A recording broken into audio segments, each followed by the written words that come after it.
행복의 주인은 진정 나인가? 엄마가 이혼하려고 하는데 너 생각은 어때? 왜?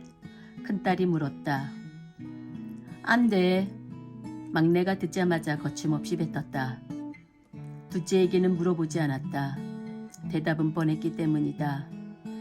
그냥 말도 못하고 울었을 테니까. 세상에 이렇게 어리석은 질문을 아이들에게 한 적이 있다. 큰딸이 중학생, 막내가 초등학생이었다. 결혼 생활의 위기가 몇 번 있었다. 자존심 강한 남편이 양육권을 쉽게 포기하지 않을 거라 짐작했기 때문에 애들의 반응을 보고 싶었다. 그 어느 자식이 부모의 이혼을 허락했겠는가.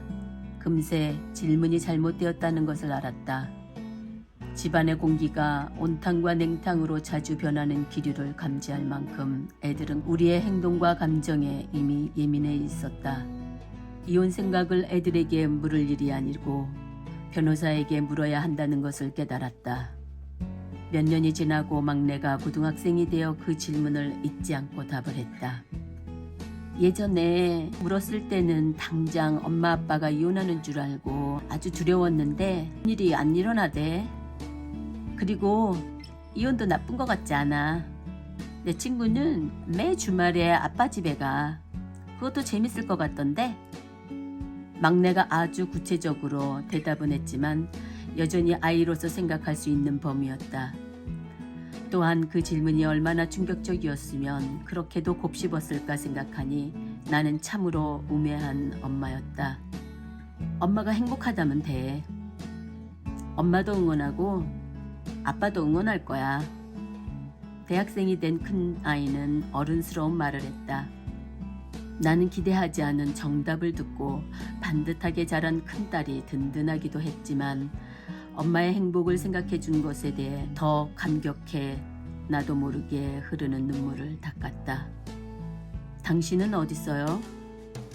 심리학자가 밑도 끝도 없이 물었다. 들어오면서 사무실 문에 쿵 하고 이마를 맞은 듯 나는 멍했다. 몇 초 동안 생각을 하는데 주르륵 눈물이 먼저 흘러 대답 못하는 나를 모면해 주었다. 결혼 생활이 길어지면서 나의 위험한 불안장애 증세를, 아니 그냥 있으면 극단적인 선택을 할 수도 있겠다고 생각한 주치의가 응급으로 만나라는 심리학자였다. 그러니 너무나도 평범한 첫 질문에 당황했다. 이혼하고 싶어요. 도대체 아무 전후 설명도 없이 느닷없이 튀어나온 말이었다. 그녀는 두 손을 깍지 껴 무릎 위에 올려놓고 짐진자들아 모두 내게로 오라 라는 예수님 표정으로 나를 응시하고 있었다. 양팔만 벌렸더라면 가서 안길 뻔했다. 이혼하고 싶은 건가요? 라고 되물은 질문에도 내가 보인 반응 역시 눈물이었다. 지난 30년의 결혼 생활에서 나온 이 소망이 어디 한두 가지 이유로 깔끔하게 대답할 문제인가. 남편 앞에 맞서서 나의 주장을 펴야 할 때 서름에 받친 눈물이 앞을 가려 결국엔 비밀의 창고에 다시 쑤셔넣곤 했었다. 심리학자는 노련하게 티슈와 휴지통을 내 옆에 가져다주고 조용히 나를 응시하며 기다려줬다. 내가 얘기를 하기 전까지 그녀는 아무 얘기도 하지 않을 태도였다. 매번 상담을 마치고 집에 돌아오면 더욱더 우울해졌다. 하지만 눈물의 맛이 달랐다. 우울감은 우울증으로, 우울증은 공황장애로 번졌다. 남편이 퇴근하기 한두 시간 전부터 시계를 보면서 그가 올 시간이 가까워 올수록 안절부절 못했다. 그러다 결국은 커다란 가족 사진을 붙여둔 벽에 기대어 떨리는 팔다리를 모아 쪼그리고 앉았다. 그렇게 양쪽 눈주름 사이를 타고 나오는 눈물은 짠맛이었다. 하지만 심리학자 앞에서 흘리는 눈물은 잘 살았다 그동안 하며 유일하게 나를 이해해 줄 사람 같았다. 엄마도 나를 이해하지 못했다. 여태까지 잘 살았는데 그냥 살지. 그래도 구서방 같은 사람 없다. 일 잘하지, 돈 잘 벌지, 부모 잘 섬기지, 술 담배 안 하지. 그렇다고 바람을 피냐? 그만하면 100점짜리 사위야. 나를 위로하는 말이었다. 엄마는 꼭두각시의 삶을 절대 모른다. 목소리를 삼켜버린 나에 대한 연민의 눈물은 시큼 씁쓸한 맛이었다. 반복되는 치료 상담은 계속 나는 누구인가를 떠오르게 했다. 그동안 외국시 부모님의 며느리로, 부인으로, 애들의 엄마로, 돈 버는 일꾼이라는 1인 다역을 하면서 내가 나라는 생각은 까맣게 잊고 살았다. 이 맛도 저 맛도 아닌 알 수 없는 나의 존재가 가여웠다. 내가 나 맞나? 자존감은 바닥을 쳤고 자괴감은 심장을 뚫고 눈물샘을 마르게 했다. 몇 달 동안 이어진 상담은 나를 찾으라 라는 강한 메시지로 나의 정체성을 끌어내는 혼돈의 시간이었다. 처음에는 분노로 시작된다. 표출할 수 없으니 화가 쌓인다. 그러다 나의 잘못으로 인정하면서 우울감이 온다. 이혼만이 살 길이라 생각한다. 헤어질 마음으로 내가 가질 물건 목록, 남편에게 줄 목록들을 적지만 우울감이 발전하면 애들이 제일 걱정이 된다. 미안한 것은 차치하고라도 불쌍하고 가여워진다.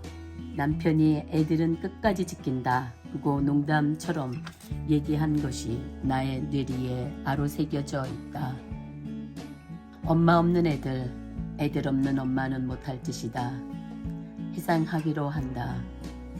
그러다 우울증이 더 심해지니 애들도 더 이상 중요하지 않다. 나도 싫다.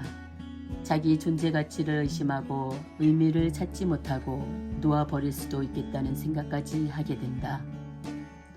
그래도 부인으로서 애들의 엄마로서 행복하고 탄탄한 가정을 만들려고 무진 애를 쓰다 죽으면 차라리 명예로운 전사처럼 될 수 있지 않을까 라는 비극적인 시나리오는 딱 결혼 10년째부터 시작된 인생 이막의 한 가운데이다. 결혼 7년 차부터 10년 차 사이 이혼의 확률이 높다는 통계가 있다. 전문적인 통계 자료를 떠들어 보지 않아도 적극적인 동의에 한 표를 던진다. 결혼하고 애들을 낳고 정신없이 살다가 아이들이 학교에 들어가기 시작하는 무렵이다. 그때부터 엄마들은 한시름 놓고 아이들이 학교에 가 있는 동안에 혼자만의 진정한 여가를 즐길 기회가 생긴다. 안 올 것 같은 평화가 오고 거울 앞에 앉는다. 그때서야 싱글 때의 상큼 탱탱한 얼굴은 온데간데 없고 후줄근한 옷차림에 구석구석 남의 살 같은 것이 들러붙은 자기 모습을 보게 된다. 여기저기 아이들 사진으로 도배한 집안 어디에도 반듯한 나의 사진 한 장이 없다. 정신 차리고 여기저기 이력서를 넣고는 기함한다. 내 밑에서 신입티를 내던 애가 과장이 되고 팀장이 되어 나를 인터뷰할 자리에 앉아있다. 그래서 이런 모든 상황으로 몰고 온 주범에게 공손히 죄를 묻지만 나도 공범이라고 벌쩍 뛴다. 남도 다 그렇게 사는데 유난 떨지 말고 살림이나 열심히 하라고 오히려 충고까지 받아봐라. 어디다 비비겠는가. 믿었던 남편이 이때 잘 보듬고 부인의 노고를 치서하고 인정해주면 보통의 여자들은 치유가 된다. 아니 혼장단 영웅이 된다. 문제는 공감 능력이 없는 남편이 많다는 것이다. 연애할 때 모든 걸 들어주던 남자들이 결혼만 하면 나의 주인 행사를 한다. 얘기라도 들어주고 고개만 끄덕여줘도 되는 것을. 함께 시궁창에 처박힐 말을 하면 안 된다. 불만의 심지로 빳빳하게 된 마른 꽃에 물 대신 자기가 피던 담배꽁초를 던져봐라. 그 가정이 불타버리는 것은 순식간이다. 권태기는 꼭 온다.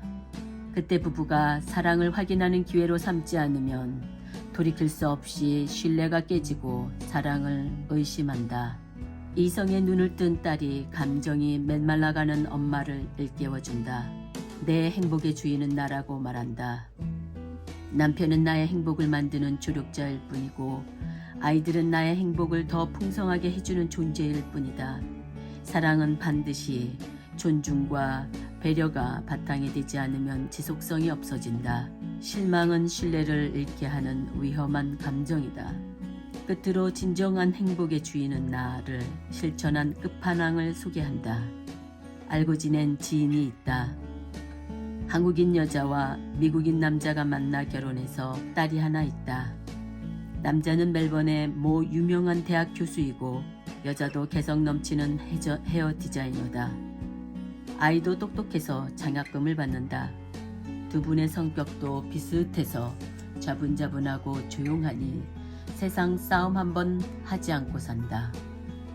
그런데 어느 날 남편이 뜬금없이 보따리를 싸서 나간다. 더 이상 결혼 생활이 행복하지 않다가 이유란다. 여자가 생긴 것도 아니고 싸우지도 않았고 딸을 사랑하지 않는 것도 아니다. 모두 그 남자를 이해하지는 못했지만 그 누구도 행복의 주인인 그가 내린 결정을 부정할 수 없었다.